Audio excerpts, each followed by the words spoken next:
What is an option contract? When you buy an option, you obtain the right, but not the obligation, to buy or sell an asset, such as a futures contract or commodity, at an agreed price, at or before a future date. There are two types of options. Call options give the owner the right to buy something at a certain price, and put options give the owner the right to sell something at a certain price. Options contracts give the owner the choice to trade at a price level, rather than being locked into a price, as with futures contracts.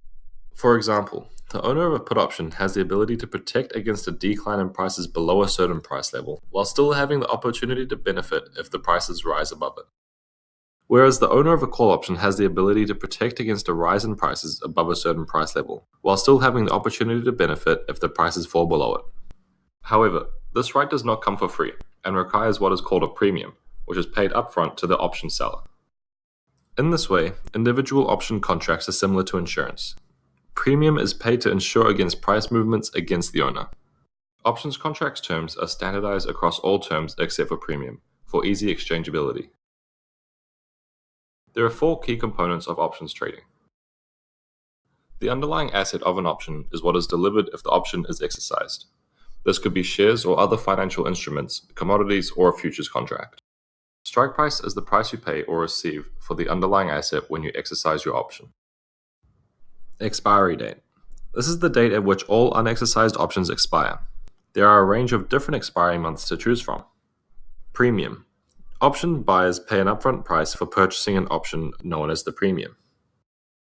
It is important to know how the rights and obligations of an options contract differ between the buyer and the seller of an option.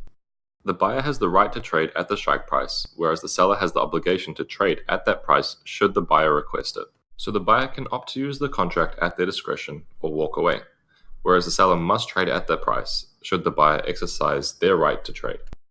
In addition to using individual options, when combining different options together, packaged option structures allow the trader to protect themselves or speculate across a range of different strategies. So in summary, NZX options contracts give the buyer the right but not the obligation to trade at a certain price.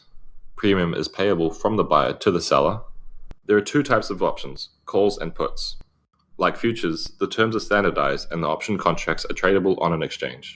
Please refer to our other educational videos at the link on the screen to learn more.